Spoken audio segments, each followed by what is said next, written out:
Bienvenidos a este espacio de reflexión académica.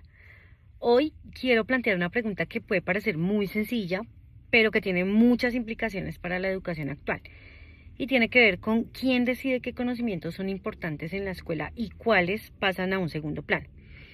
Si lo pensamos un momento, esta pregunta es muy relevante porque en muchos países de Latinoamérica y también aquí en Colombia vemos como algunas políticas educativas le dan prioridad a los conocimientos que están más relacionados con la productividad económica, con el mercado laboral, mientras que áreas como las artes, las humanidades, la filosofía, incluso algunas ciencias vienen perdiendo espacio porque las consideran menos rentables o menos útiles pues desde una perspectiva y desde una lógica económica.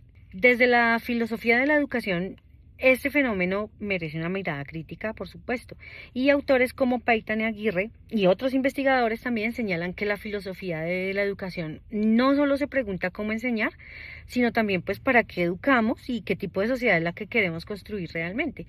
Porque si la educación se limita únicamente a formar trabajadores eficientes, pues existe el riesgo de dejar de lado una tarea que es fundamental, y es la de formar ciudadanos críticos, éticos y que estén comprometidos realmente con la transformación de su realidad.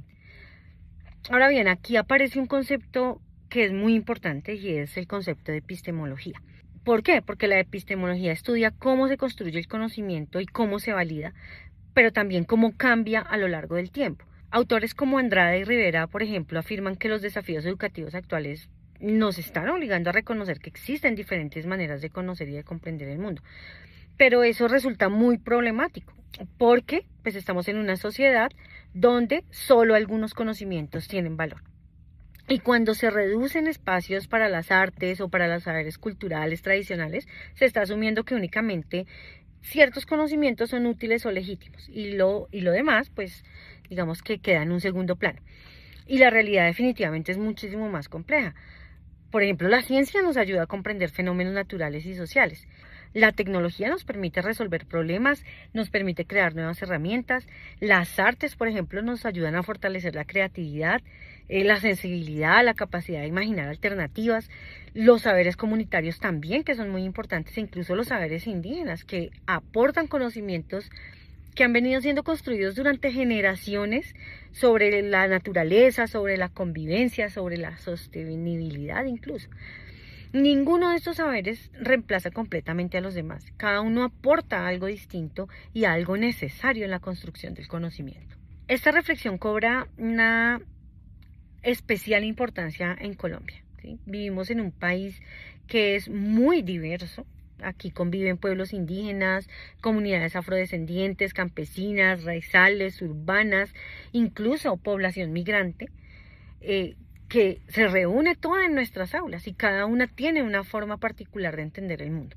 Entonces, cuando la educación solo reconoce ciertos conocimientos que son considerados incluso universales y deja de lado esos saberes locales, contextualizados, acordes a la realidad concreta, ocurre lo que algunos autores llaman una injusticia epistemológica. ¿Qué quiere decir esto? Que algunas formas de conocimiento pues se vuelven simplemente invisibles o son consideradas inferiores.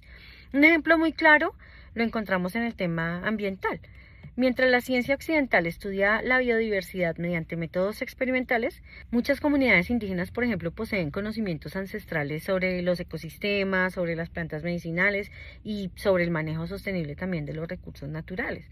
Y esos conocimientos han demostrado su valor durante siglos.